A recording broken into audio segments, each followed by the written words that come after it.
The morning they tried to vote me out of my own company, the air in the boardroom felt strangely rehearsed, as if the walls themselves expected betrayal.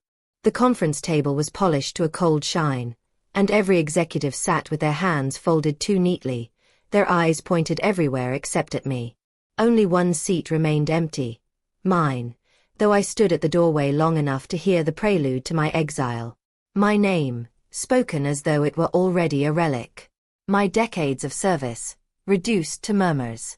And the motion they whispered, thinking I wasn't there yet, to remove me from the board of the company I had built with my late husband brick by brick. Literally brick by brick, considering it was my money that purchased the land, the foundation, and eventually the entire building these people now plotted inside. What none of them knew, not the CFO with the habit of hiding anxiety behind rehearsed smiles, nor the general counsel who had always been too eager to please newer, younger power brokers, was that the building deed was tucked safely in my trust, not the company's. They didn't own the chairs they sat in. They didn't own the walls echoing their cowardice. They didn't even own the tinted windows shielding their desperation from the morning sun. Yet there they were, discussing how best to remove me, how best to erase a woman who had given them careers, stability, and the kind of quiet prosperity most people never tasted. They spoke about me in the past tense before I had even entered the room. I finally stepped inside, letting the door click behind me. A small sound, but enough to send tension rippling down the table. A dozen heads turned. A dozen expressions froze. Some eyes widened. Some darted away. Only one man dared meet my gaze, and even he looked like he wished he hadn't. I walked to my seat slowly, deliberately, as if measuring the weight of each betrayal resting on the shoulders around me. Without saying a word, I sat, folded my hands, and looked at them one by one. The room was quiet enough that I could hear the soft hum of the air conditioning, the internal gears of the projector warming, and the unmistakable tremor in the CFO's breath. They thought they were about to deliver a polite political execution. They thought I was going to sit there quietly while they dismantled everything I had fought for over the past 30 years. They had no idea I had already begun my own investigation weeks earlier, after noticing small discrepancies that led to large questions. They didn't know I had documents stacked neatly in my briefcase, ready to be revealed. They certainly didn't know the legal structure of the property they occupied, not just the building, but the land below it, placed me in a position none of them had the intelligence to anticipate. But I didn't say any of that. Not yet. I simply smiled, a calm, measured smile that made several of them shift uncomfortably in their seats. "I hear you're planning quite a meeting today," I said. And that was the moment their downfall truly began. They had no idea what protections I had already set in motion, or how much power I actually held. My name is Margaret Ellison, and I am 65 years old. I've never been the type to raise my voice or force my presence into a room. Time has a way of refining a person, softening some edges, sharpening others, and I've learned that the quietest person often holds the most leverage. I didn't grow up wealthy. I didn't come from the kind of family that could buy their way into opportunity. I came from a narrow house on a narrow street, raised by a mother who worked double shifts at a textile mill and a father who believed in fixing everything himself, from broken toasters to broken hearts. They taught me the value of work, the importance of integrity, and the power of persistence. By the time I reached my 40s, I had earned every degree, every certification, and every position through long nights, early mornings, and a stubborn belief that I could carve out something meaningful in a world that rarely made room for women. When I met my husband, Thomas, we shared the same hunger, not for money, but for building something stable and ethical. Together we founded Ellison Strategies, a consultancy that grew steadily, responsibly, quietly. When he passed away 15 years ago, the grief threatened to hollow me out completely, but I poured my heartbreak into the company we had built together. It was all I had left of him. I remained principled, perhaps to a fault. I believed people would act honorably if you gave them the space to. I believed transparency bred loyalty. But age teaches another truth, one far more uncomfortable. Not everyone grows alongside you. Some simply grow greedy. Some grow impatient. And some grow bold enough to attempt removing you from the very table you built for them. I have spent 3 decades guiding this company through recessions, expansions, pivots, and difficult transitions. I hired many of the people now seated at that boardroom table. I mentored them, supported them, and ensured they each had opportunities to rise. I assumed, perhaps foolishly, that loyalty was reciprocal. But assumptions are dangerous, especially when money and prestige get involved.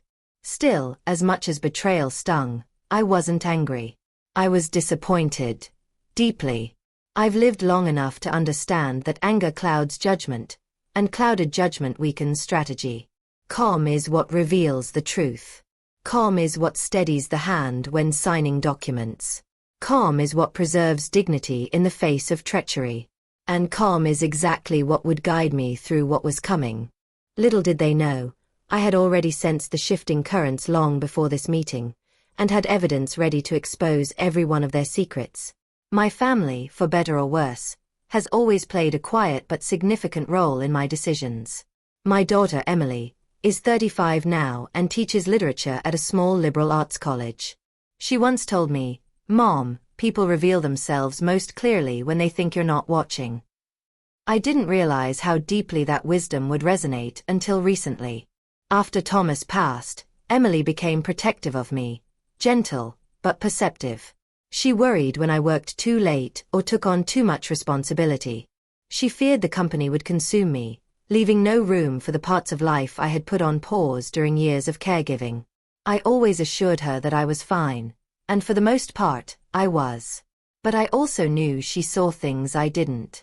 Children, even grown ones, notice changes in tone, posture, and behavior long before we do.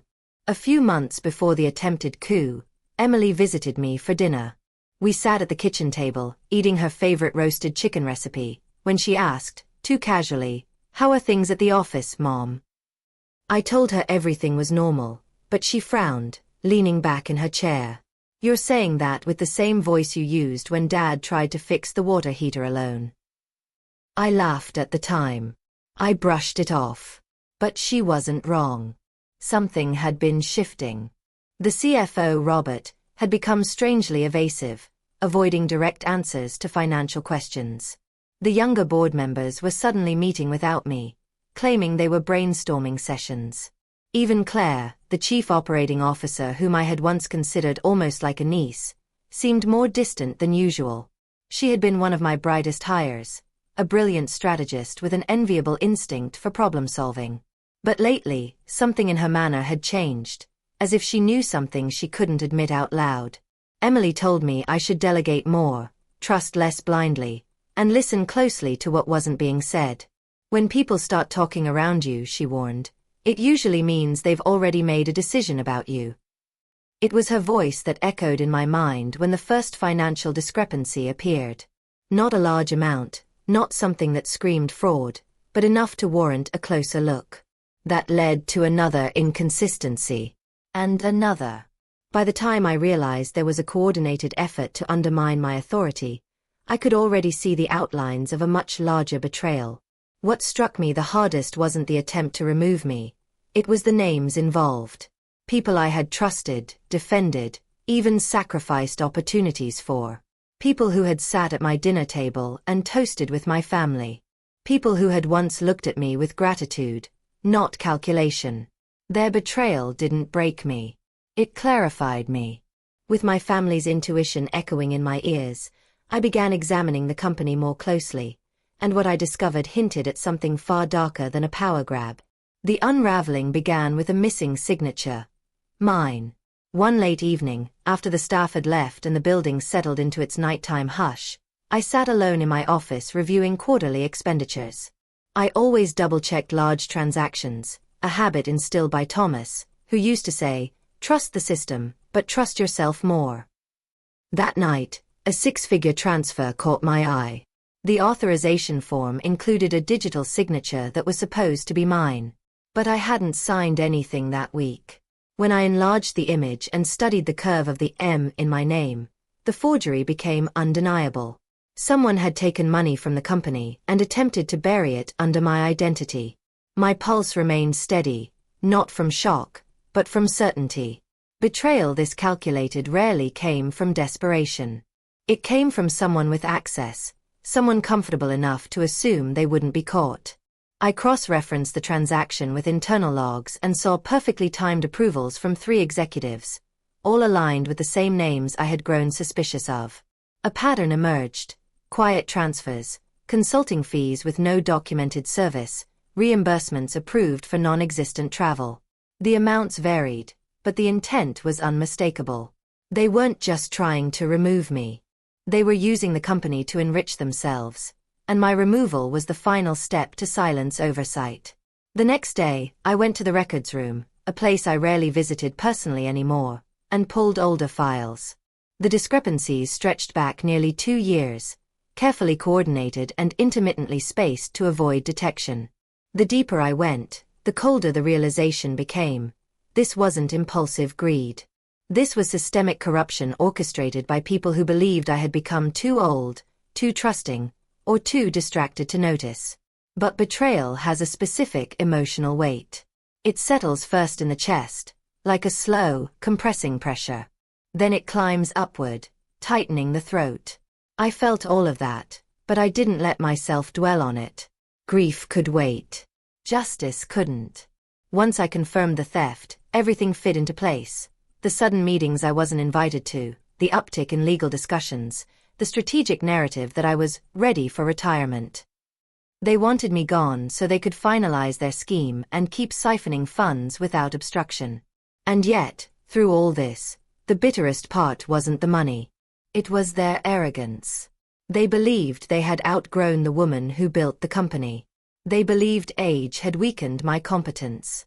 They believed kindness equaled naivety. They forgot who taught them half of what they knew. I printed every document, every forged signature, every misappropriated transaction, and placed them into a heavy black binder that I locked in my home safe. Not the office safe. Their eyes were already everywhere there. The deeper the betrayal went, the more powerful the truth in my hands became. I had the evidence, but I still needed to understand who was truly orchestrating the scheme before making my move. I hired an attorney. Quietly. His name was Gerald Price, a seasoned corporate lawyer in his 70s with a mind sharp enough to cut steel. He understood discretion the way a surgeon understands anatomy. Intimately, instinctively, without room for error. We met in his small, paper-filled office across town. The place smelled faintly of old books and dried ink, and his mahogany desk shone with a patina earned through years of battles. I set the binder down between us. He placed his fingertips gently on the cover, as though feeling the pulse of a living case. And then, page by page, for over 2 hours, he absorbed everything. When he finished, he leaned back and let out a long exhale. "Margaret," he said, "what you have here isn't just misconduct. It's a coordinated conspiracy, likely with criminal implications." He adjusted his glasses, studying me with the kind of respect that only comes from recognizing another strategist. The forgery alone is enough to implicate several of them. But the financial trail, that's your real power. We began assembling a file, clean, chronological, admissible in court. Gerald advised me to remain calm at work, to give no indication that I knew what they had done. "Let them continue," he said. "The more confident they feel, the more mistakes they'll make." That advice was easier than I expected. I had grown surprisingly steady. Age, grief, experience, all of it had tempered me for this exact moment. I didn't feel vengeful. I felt focused. We subpoenaed bank records quietly, using legal mechanisms they wouldn't detect until far too late. We accessed metadata proving my signature had been digitally replicated. We uncovered personal accounts funneling money from the company's supposedly strategic expansion fund. Every document became a brick in the wall of truth being constructed around them. The most surprising discovery was Claire's involvement. She had been one of my most trusted hires. Someone I mentored closely, someone who used to bring me coffee during late-night projects and ask for career advice. Yet her name appeared consistently on internal approvals. She wasn't the architect, but she was a participant. The true mastermind was Robert, the CFO. His fingerprints were on everything. The falsified expense categories, the fabricated consulting invoices, the shell companies designed to appear legitimate but holding no real activity. He had built a financial labyrinth he believed no one would decipher. But he didn't expect someone with decades of experience to trace the breadcrumbs. Once Gerald and I had assembled every document, every email, every signature, he looked at me with a calm finality. You have the power to bring the entire board into compliance, or take them down publicly. The choice is yours. But before you act, understand this. Leverage must be used precisely. Too soon, and they regroup. Too late, and evidence gets destroyed. I nodded, absorbing his words. Precision had become my strength. And while they plotted to remove me from the board, believing they held the advantage, they had no idea I was preparing a truth powerful enough to dismantle everything they had built on lies. Now that I had the truth, the question became, when and how should I strike? The decision crystallized one morning as I stood in the empty lobby of the building. My building. Sunlight poured through the tall windows, catching the gold lettering of the directory plaque. I ran my fingers across the cool marble of the reception desk, remembering the day Thomas and I chose this property. We spent every dollar we had, believing in the long-term vision of a company founded on integrity. The deed remained under my name, held in a trust designed specifically for moments like this. Moments where leadership needed a safeguard from internal predators. I realized then that the building itself was my silent ally. Every floor, every keycard, every office was mine to control. And the people planning to overthrow me were doing so inside walls they didn't own. Walls I could reclaim at any moment. That was when a quiet resolve washed over me. Revenge wasn't my goal. Truth was. But I would not allow these people to twist their narrative into righteousness while stealing from the legacy my husband and I built. That day, I walked into the boardroom with a calmness so deep it unsettled everyone present. The coup was clearly planned for that meeting. Papers were stacked neatly, votes pre-counted, and briefcases closed as if ready for a swift, clean elimination. But I didn't sit down. I remained standing, letting the silence settle awkwardly. Before we begin, I said gently, I'd like to remind you all of something many of you seem to have forgotten. They exchanged confused glances. I own this building. The room froze. And I own the land beneath it. Which means I am your landlord, not merely your colleague. Their faces shifted from confidence to uncertainty, then to fear. I watched them process the implications. Leases could be terminated. Offices could be locked. Operations could be interrupted legally and without warning. Their entire infrastructure was tethered to me. But I wasn't finished. I placed a thick envelope on the table. Inside this file is documentation of the financial misconduct that several of you have been involved in. Forged signatures. Unauthorized transfers. Shell accounts. And before any of you claim ignorance, every piece of evidence is time-stamped, verified, and legally preserved. No one spoke. Claire looked down. Robert's face drained of color. I will not shout, I continued. I will not accuse without proof. I will not humiliate anyone unnecessarily. But I will defend the company I built, and I will protect our employees from leaders who have abused their positions. I paused, letting my voice settle into the quiet. I am giving each of you a choice. Step down voluntarily and allow a full investigation, or force my hand, and I will take this to the authorities, the shareholders, and the press. The room remained silent except for the faint hum of the projector. One by one, their confidence dissolved. For the first time in months, I felt the balance of power return to its rightful place. They agreed to step down quietly, but I knew there would be consequences none of them anticipated. Their departures happened quietly, respectfully, almost invisibly, as though they hoped slipping away silently would erase the weight of what they had done. But consequences have a way of following people long after they leave the room. Robert resigned first. No speech, no farewell luncheon, no parting gifts. He simply sent an email to the entire staff stating he was pursuing new opportunities. By the next morning, His keycard had been deactivated. My attorney filed the necessary reports with regulatory agencies, and although the company kept his misconduct confidential for the sake of stability, the investigation had already begun.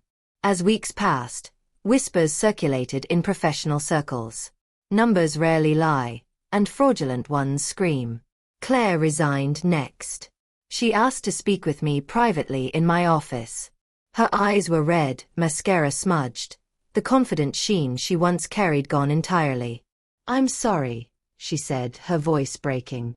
"I shouldn't have listened to him. I shouldn't have signed anything. I listened quietly. I didn't absolve her. But I didn't destroy her either. People make misguided choices for complicated reasons." She lost her position, but not her humanity. I wrote a recommendation letter that focused on her earlier years. Years when she built, not betrayed. That was enough for her to rebuild her life without the stain of criminal charges. Others followed. Some left with apologies. Some left with excuses.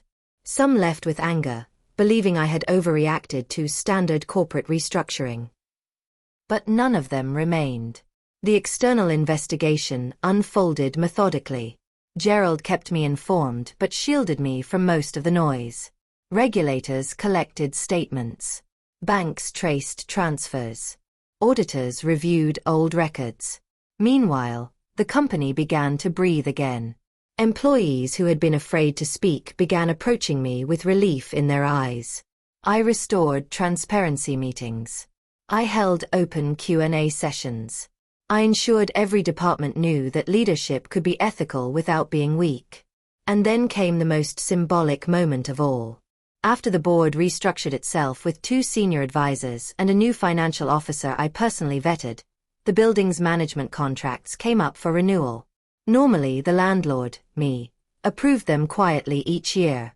But this time, I amended them with new clauses about accountability, tenant conduct, and corporate transparency. They weren't punitive. They were protective. The company now operated with a clarity it hadn't felt in years. As for the former board members, their downfall was exactly what I wanted. Silent, administrative, procedural. No drama. No spectacle. Just the slow, undeniable consequences of truth. In the end, the building remained where it had always been. Solid, grounded, unshaken. And so did I. Now that justice had been served, all that remained was healing, and understanding what this experience had truly taught me. In the weeks after the final resignation, a calmness entered my life that I hadn't realized I'd been missing. It was the kind of peace that arrives only after prolonged vigilance, when your mind finally accepts that danger has passed. I spent more time at home, tending to the garden Thomas and I once planted together. My roses bloomed more fully than they had in years, as if responding to the unclenching of tension inside me. Emily visited more often. We drank tea in the sunroom, and she listened with quiet attentiveness as I recounted the details of the ordeal. She didn't interrupt or try to diminish my feelings. She simply looked at me with a kind of respect that felt both humbling and restorative. "You protected what Dad built," she said one afternoon. "And what you built. That matters." The company stabilized. Productivity rose. The new financial officer corrected years of hidden mismanagement. Employees told me they felt safer, more hopeful. And in a quiet, reassuring way, so did I. I didn't feel triumphant. I felt restored. There were moments, of course, when grief resurfaced. Betrayal carries echoes. Sometimes I'd walk past the boardroom and feel a faint pang in my chest, not of anger, but of sadness for what was lost. Trust, once shattered, never returns in its original form. But what replaced it was something far more durable. Clarity. And clarity is one of the gifts age grants without apology. I understood then that my journey had never been about revenge. It had been about reclamation, of authority, of integrity, of self-respect. I had confronted deception not by mirroring it, but by standing firmly in truth. And in doing so, I realized something profound. I was no longer fighting to prove my place. I was simply honoring the life I had built. One afternoon, as I stood on the rooftop terrace overlooking the city, the wind brushing against my hair, I felt Thomas beside me. Not literally, but in the quiet way memories sometimes anchor themselves to moments of closure. I whispered aloud, "We're okay. We survived this." And in the fading light of the sunset, I finally felt the weight lift fully. With the past settled and peace restored, the only thing left was to distill the wisdom of the journey, to offer others what I had learned the hard way. If there is one truth I've learned at 65, it is this: people may betray you. Systems may fail you. But integrity, when paired with patience and strategy, is its own form of power. Revenge, in the cinematic sense, is loud. But real justice is quiet. It unfolds in documentation, truth, structure, and the unwavering willingness to stand firm in who you are. I didn't need to ruin them publicly. I didn't need to shout or retaliate. I simply needed to illuminate the truth and allow the consequences to follow naturally. Age is often treated as a weakness in corporate spaces, but they forget something fundamental. Experience is an arsenal. Wisdom is a weapon. Stillness is a shield. Calmness disarms misconduct more effectively than any outburst ever could. To anyone listening, to anyone who has felt cornered, overlooked, underestimated, remember this: your greatest power lies not in reacting, but in preparing, in gathering facts, in safeguarding your foundation, in knowing that truth, when revealed at the right time, reshapes every room it enters. I survived betrayal not because I fought harder, but because I understood the terrain better. And I reclaimed my place not through force, but through clarity. In the end, they tried to remove me from the board. But I owned the building. And more importantly, I owned my story.